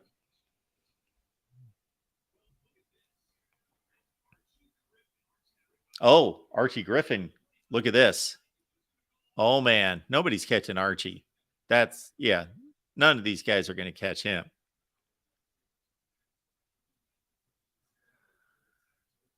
4-5. Double Heisman Trophy. Brano 2 times. I have not seen Evan Pryor. And I made the comment to David on the last call. I don't know where we stand on Evan Pryor. What is going on with Evan Pryor? So lock in on our next Buckeyes live show on Wednesday, because I will be asking about Evan Pryor if nobody tells us in the meantime.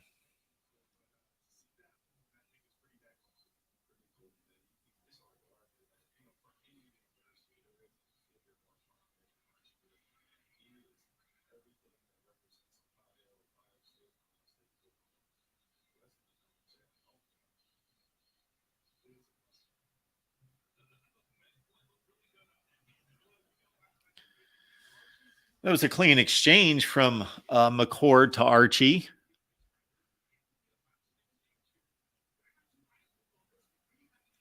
Archie's got to be what? Let's see. If his last season was 75, he would have been 22.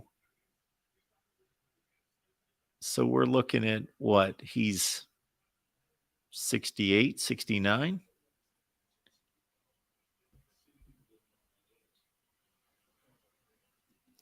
Did they count that touchdown?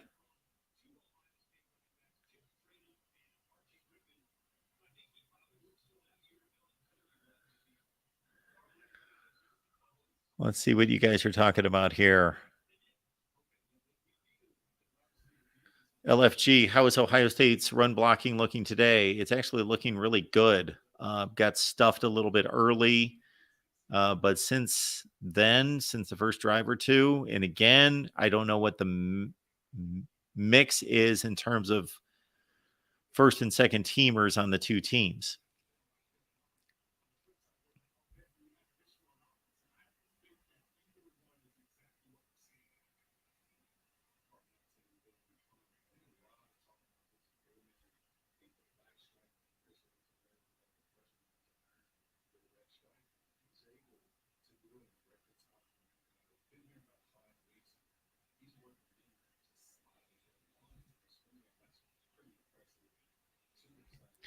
Sonny Styles, big key for the Buckeyes defense this year. Yes, yes, yes.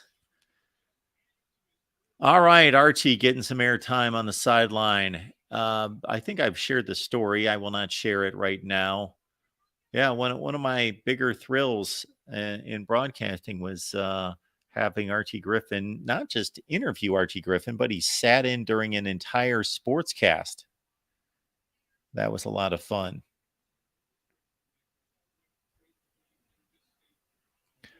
Buckeye Bob is showing up.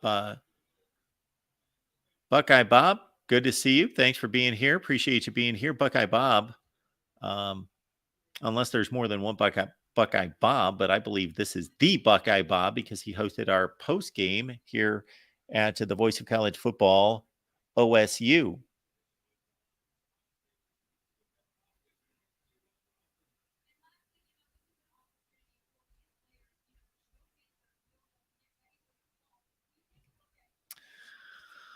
And while we've got a break in the action, no, we don't. They're back on the field going to it here. So we've got a pass up the middle, and that must be Trebia again. I think we're down to seeing two quarterbacks play, right? With David Brown and Thurman's gotten some play here at the tight end position. So basically, just each quarterback is playing through the entire game, it appears, at least at this point.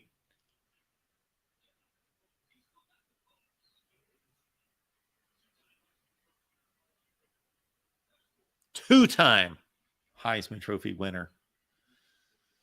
And we will not dig up the conversation as to whether he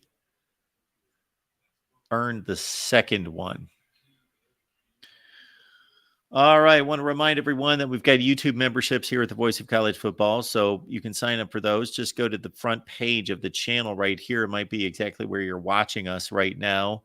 And we've got YouTube memberships, and you can check out exactly how that benefits you. You obviously help grow the channel and support us here at the Voice of College Football, but it also can benefit you as well. So YouTube memberships.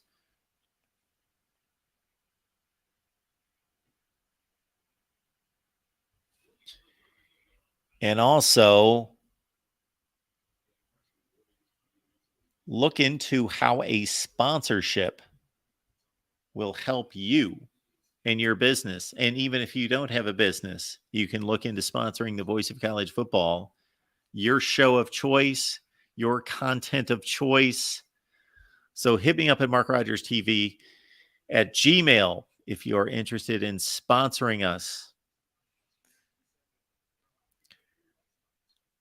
34-17, 3 minutes left in the third quarter, second down, and Jebbia and the Scarlet team's on the move, and that was way to the outside.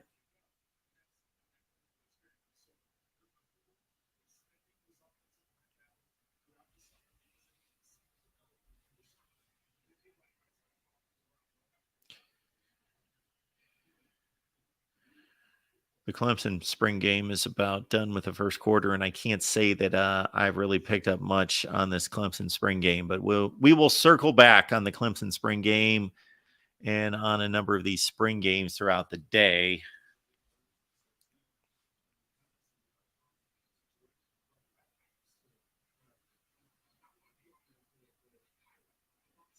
Looking at Clemson's too deep on defense, and there's a lot of experience coming back.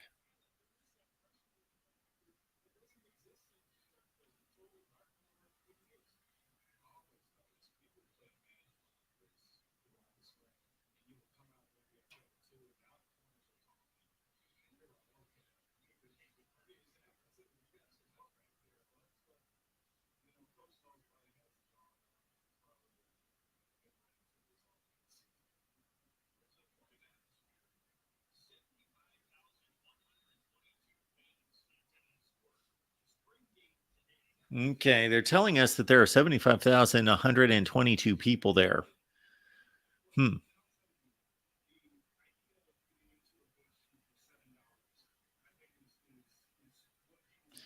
Now, that was a good throw, but just didn't come down with it. I think it was there.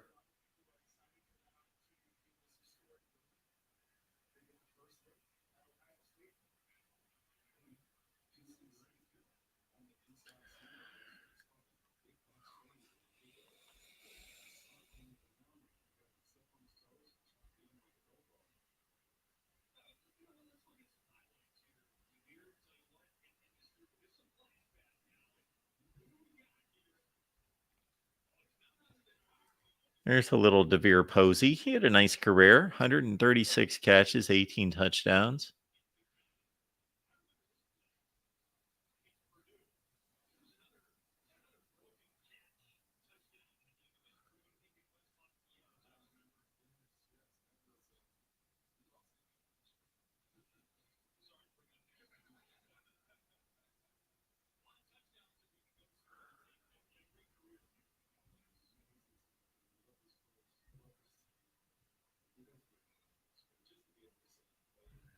Jason letting us know that I bought 5 gifted memberships last night and only 3 get used. Do I lose the other 2? How does that work? Oh my goodness. I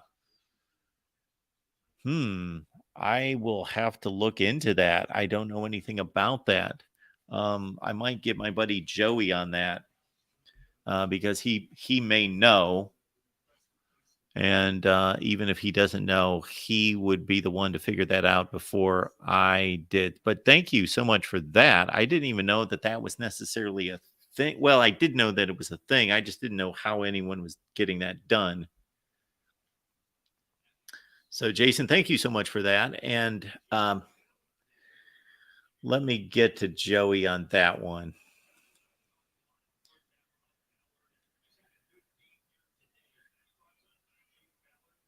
And I'm going to have to text him right now, or else I'm going to forget.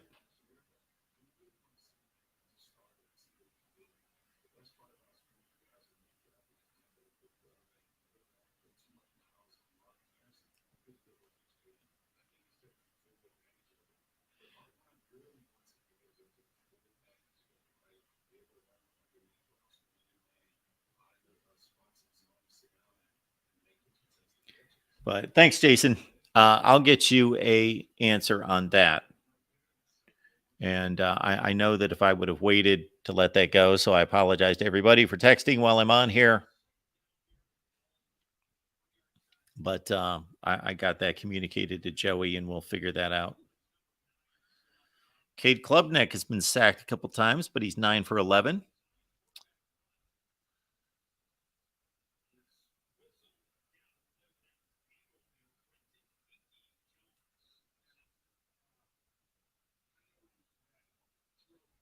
My thought is to possibly, after this game, to enjoy the nice weather, and then probably by this evening, just about all these spring games are going to be online. They're going to be on YouTube somewhere, and to review them and just to start cranking out videos. Paxton asking if I'm going to watch Texas. Texas is on the Longhorn Network, so I can't watch it. I don't believe, since I don't get that network on cable. I'm sure that it's somebody's showing it, probably on YouTube. Somebody's pirating that.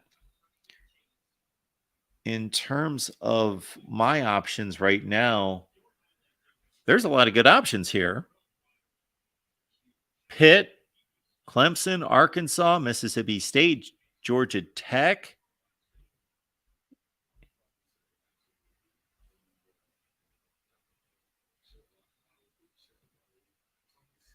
So, yeah, I'm really thinking that I should binge on spring games both tonight and tomorrow.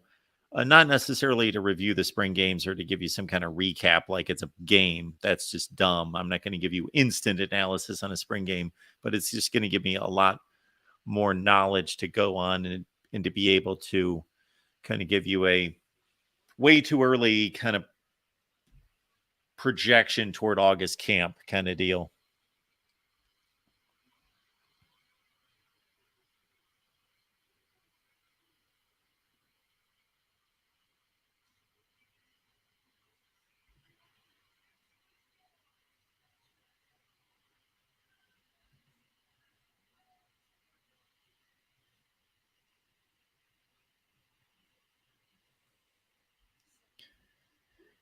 You know, as much as Terrell Pryor didn't look the part at quarterback, he actually was a starting quarterback at times in the NFL, with the Raiders in particular. But then he found his home as a wide receiver. Brant, thank you for the question. Mark, what are your thoughts on teams scrimmaging each other for spring games? Well, my initial thought is I find it curious that this is being proposed and talked about at a time in which we're expanding the playoff and there's concern about too many games and too many plays and too many reps and too much exposure to injury. So now we're going to play spring games that are actual games, competitive games. if you notice, a lot of the rules changes that were proposed this winter were directed at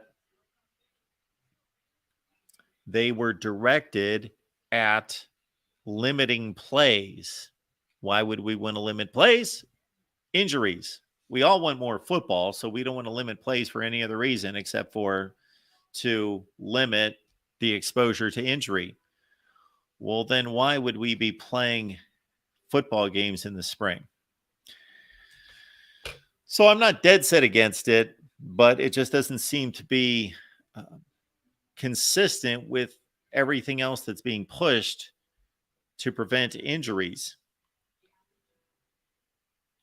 Now, I would also say that the intriguing part of it would be you're going to obviously have big brands playing lesser schools.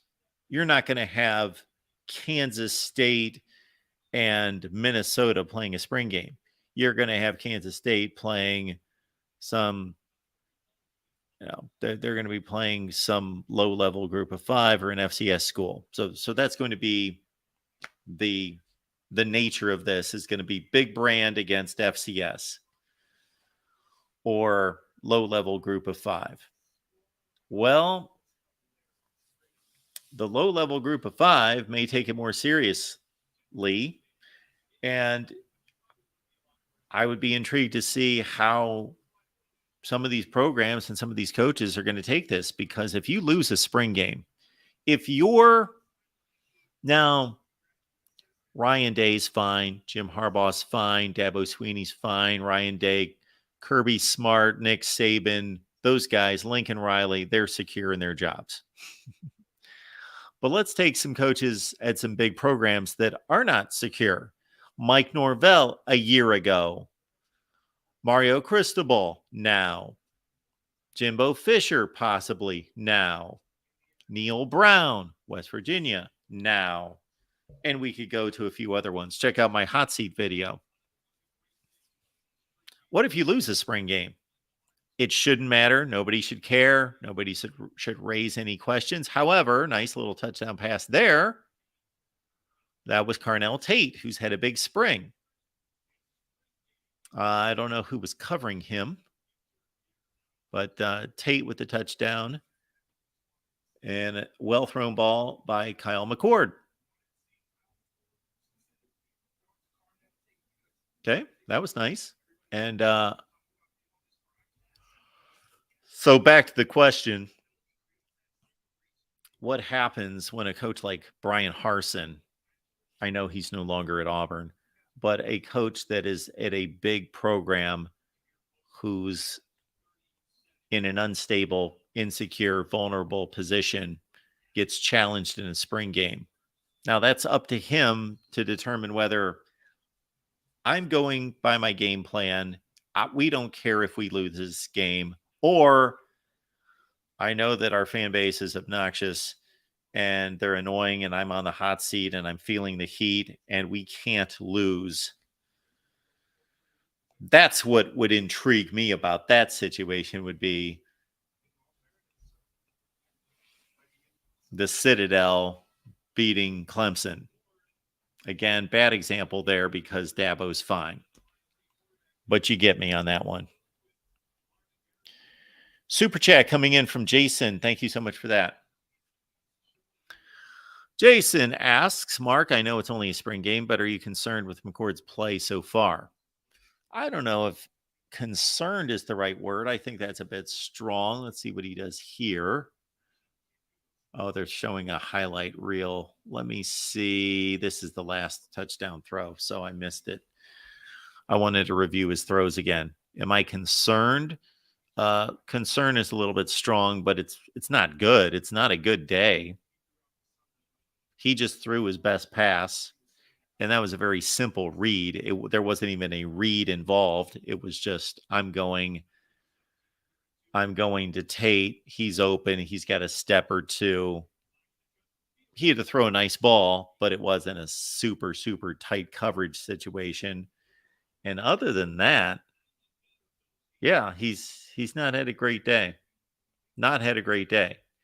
If Kyle McCord takes this game and wins the starting job and takes this performance to the field all season, then Ohio State does go 9-3.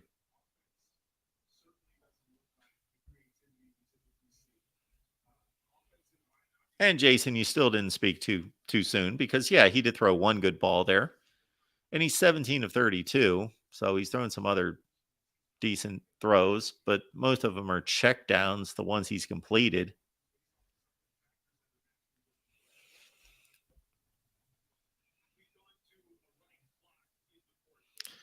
So we've only got 8 minutes left in the game right now. And yes, Jason, you as a Michigan fan, of course, wanting Kyle McCord to fail, jinxed it. Oh, a nice little catch out there. Look at that. It's our guy Brecht, number 34. Watch this.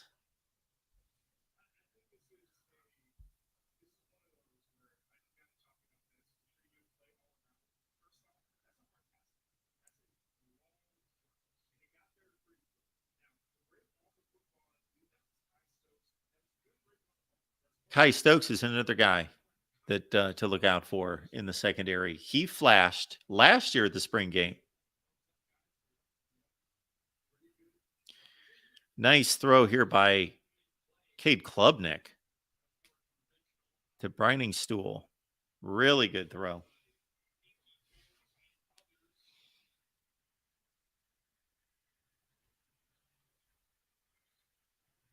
Must be a running clock except for change of possession.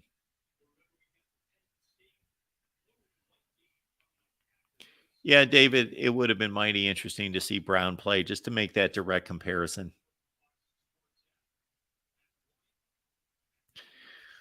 So we're going to wrap it up here at the Voice of College Football. We still have 7 minutes left in the game. We're still going to take your comments and questions, and we're going to still take any of your calls if you're around. And I'm going to take in as much as I possibly can today. We're going to enjoy the day. But so I'm going to try to get a feel for how much I should watch live versus how much that I can take in later and produce some videos for all of you. Check out the video that we just released a couple hours ago on TV ratings prime time. And if you have any more requests, let me know. Those need to be successful for us to continue the series. And we're right about at that time when we're going to kick into our post-spring mode, our post-spring content, power rankings, position breakdowns, player ratings and rankings, all of that.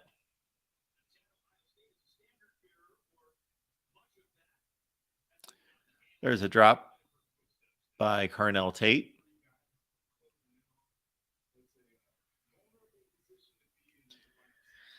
Five and a half minutes and counting. 37-24. Gray.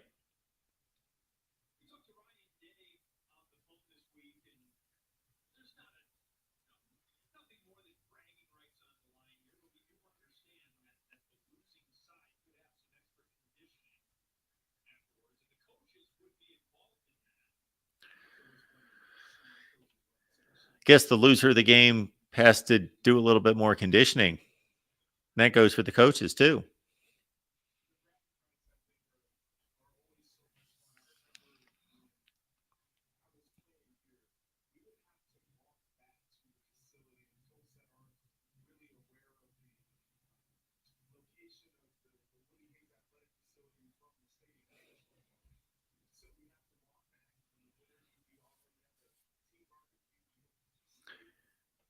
Dave says he thinks Ohio State will have a good secondary this year. They did not last year, but they do pick up the big pickup from Ole Miss, the corner, Davis Igbinosun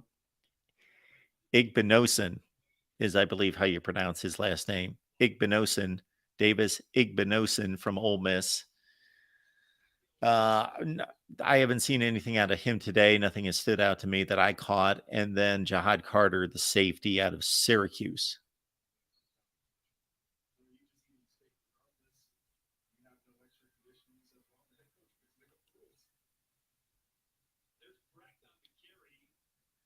Running out the clock, 40-24. Checking out Clemson spring game. Cade Klubnik down the field, doing what he does best. That's scramble around, elude guys, and now he's taken off.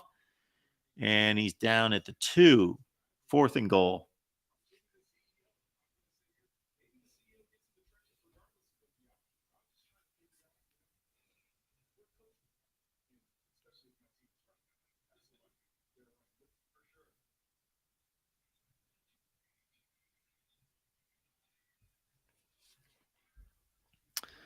All right, folks, any more calls? We have left the link one more time there in the chat.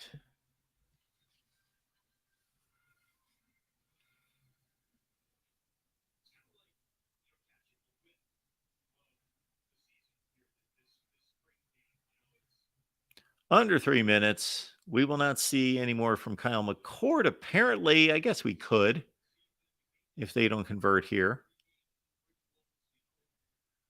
Oh, man. But they did convert. Oh, my goodness. Noah Rogers. We've heard good things about Noah Rogers. Highly recruited wide receiver, Noah Rogers. And he shook the defenders after he made a nice open field catch. So it was a well-thrown ball, but not perfect. So he had to gather this one in. Yeah, it was pretty perfect, but still a nice catch.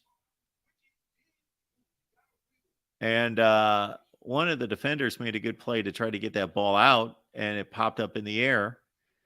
So you got a little spurt from the Scarlet here at the end of the game, and we'll see a little bit more from Kyle McCord.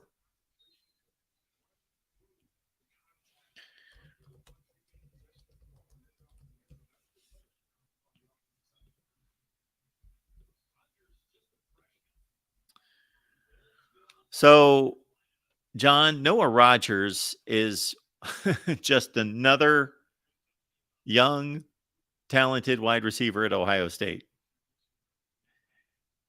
He was the number one rated player in the state of North Carolina, the 8th rated player at wide receiver in the country, and a top 50 player in the country. Yeah, this is a guy that doesn't get a whole lot of outside of Ohio State circles much play, and he's a top 50 player in the country.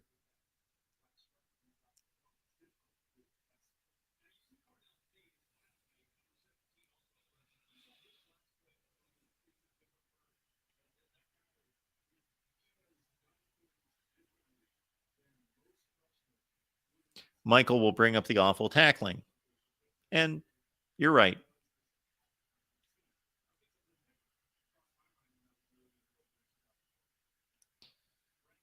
Brecht with the handoff carry, and Brecht is how deep on the running back depth chart? 6 deep. He's got to be the 6th stringer, right? Henderson, Williams, Trainum, Hayden, Pryor. I think he's 6th. All right, let's see Kyle McCord throw it again. Got 90 seconds left. Let's see him throw 3 more passes. Brandon Innes, good call by LFG, of course. Brandon Innes, another phenomenal recruit coming in from Florida. A little rollout to Thurman. Jelani Thurman, what was his recruiting ranking coming out? Jelani Thurman, the tight end, 3rd rated tight end in the country, 5th rated player in Georgia, number 104. Yeah, he's a big dude. He's got to tuck his shirt in, but he's a big dude. Kyle McCord. Oh, I want to see something down the field. Although that was a nice throw to the outside, it was right where it had to be with tight coverage. So Kyle McCord rallying a little bit late. I'm not just talking about this drive, but he threw the ball much better in the second half than he did the first half. David still says, pound the rock. Pound the rock. As maybe we get 2 more plays out of this. The way they're approaching it, it looks like one play. And Brecht saying, hey, I'm not going to get carries during the season. My stat sheet for the spring game is going to be stellar. And now we're at 7 seconds. Are we going to go with one more play here? It appears so. Okay, Kyle, one more throw. Let's do it. I want to see a throw downfield.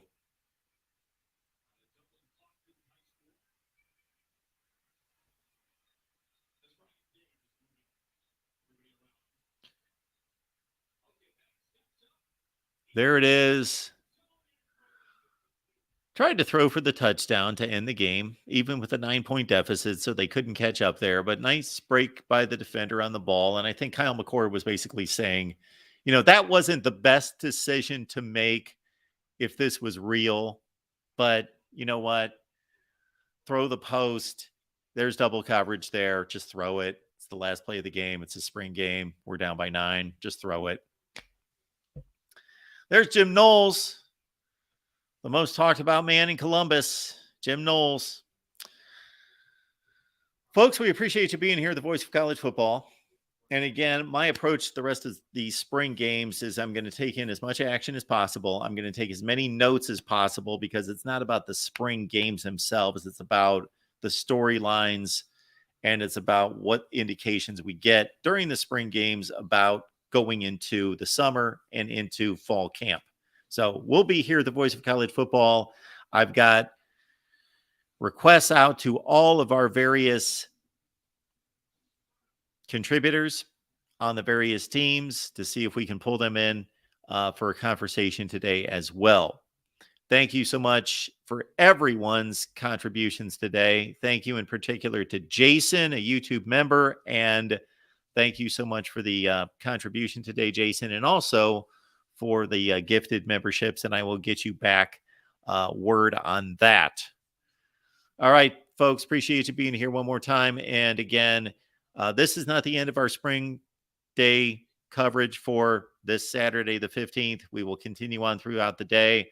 Maybe I'll be back live, but certainly there's going to be content all over the place, so we'll see you then.